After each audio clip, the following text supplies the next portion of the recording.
Good evening, Facebook friends and YouTube followers. This is Rich again for your second blog of the evening for July 4th, 2014, Friday night around 8 o'clock in Billerica, Massachusetts. It's a monsoon out there, lots of heavy rain associated with Hurricane Arthur, which is going to pass about 200 miles south of Nantucket in the overnight hours. It's going to be much needed rain we need, and it's going to be a green.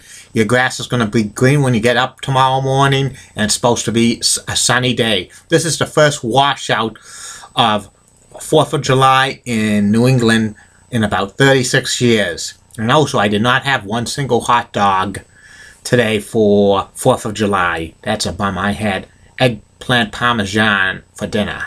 But that's okay. I had a hot dog a few days ago. Anyway, one little tidbit. Brazil beat Colombia in the World Cup by a score of 2-1 to advance to the semifinals. And thanks for more and more good feedback of my video blogs. More and more people are getting to like it. And if you want any special shoutouts and requests, private message me, and I will send out a request for you on behalf. I'm not going to be sending out requests by myself, with not sending out requests that people don't ask me to make, because if you don't make them, I can't serve you for that. And okay, my second subject of the night is about this push that happened 21 years ago today. It was WWE superstar Lex Luger body slamming the then WWE champion Yokozuna.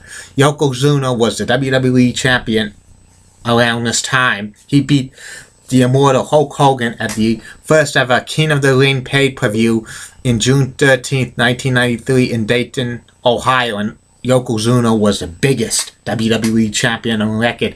He was billed as 568 pounds, but the looks at it, he probably was up there well over 600 pounds, and he was managed by Mr. Fuji. And Yokozuna was getting a monster push as the heel champion, which WWE never had heel world champions. They were like champions, but they were not they were just transitional champions. They weren't long-term champions, but the WWE was pushing Yokozuna as a monster heel champion. And one of his gimmicks, he never was slammed. He was taken off his feet a couple of times on WWE TV by a few wrestlers like Hacksaw Jim Duggan and Randy Macho Man Savage and Bret the Hitman Hart, but nobody slammed him. And on July 4th, 1993, aboard the USS Intrepid, which was docked at New York City Harbor, Mr. Fuji, Yokozuna's manager, challenged every American athlete to try to slam Yokozuna. And there were a lot of athletes, mainly from the NFL, NBA.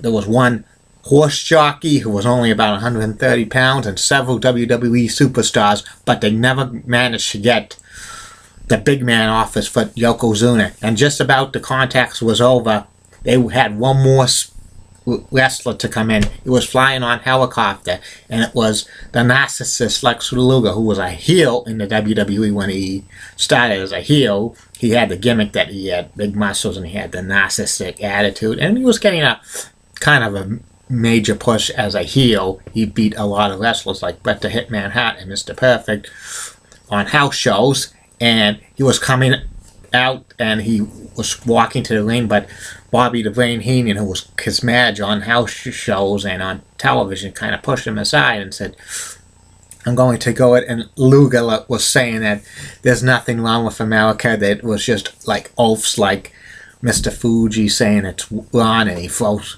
Mr. Fuji over the top rope, and then Luger was ready to body slam Yokozuna, and he warms him up and hits him because he had a surgically medical plate in one of his arms, and beats him, knocks him out, and slams the 568-pound Yokozuna, and the crowd goes wild at the U.S. Intrepid. And then this was the start of a major, major push by Lex Luger for the next, I think, close to 40 days before, 50 days before SummerSlam in Auburn Hills, Michigan. Lex Luger does not wrestle on house shows or on television. The WWE CEO Vince McMahon orders a big bus. It was called the Lex Express, and Lex Luger crisscrossed the country, going to every city and towns and having his support for him to beat Yokozuna in a match for the WWE Championship at SummerSlam 1993.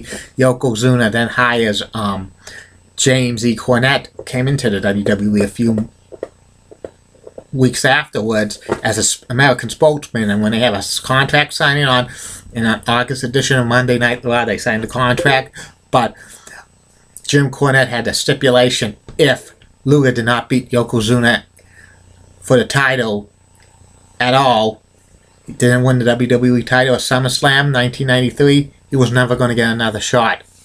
And then this got me to think, Luger's going to win this. He's going to win the title. He's going to win the title at SummerSlam 93, because all of this big support was very building, and Vince McMahon was building Lex Luger to be the next Hulk Hogan. But there was a plan.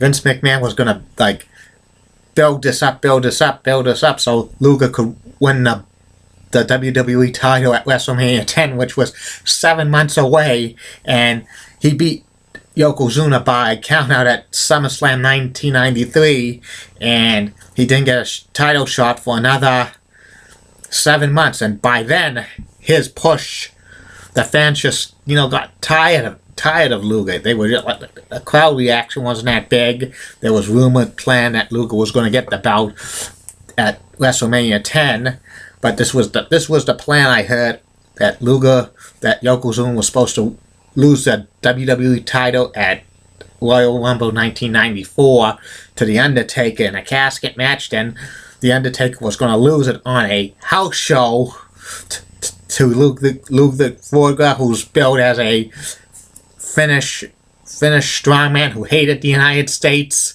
of America. This was a gimmick. This was a big gimmick back in 1993, where Finnish people Finnish wrestlers hate the United States. The United States never had a problem with Finland at all, but they were just milking on that.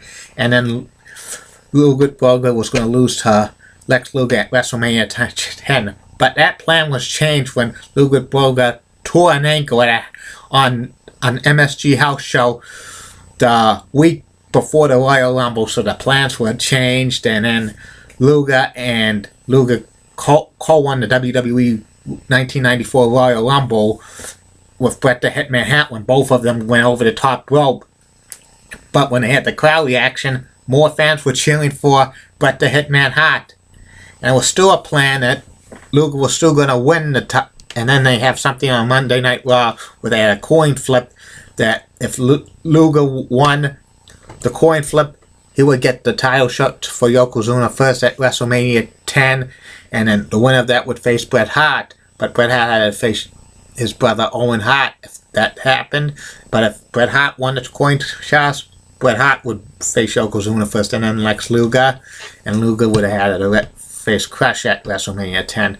Luger won the coin toss, and then there was still a plan that Luger was going to win at WrestleMania 10, but was going to lose to Bret Hart that same night.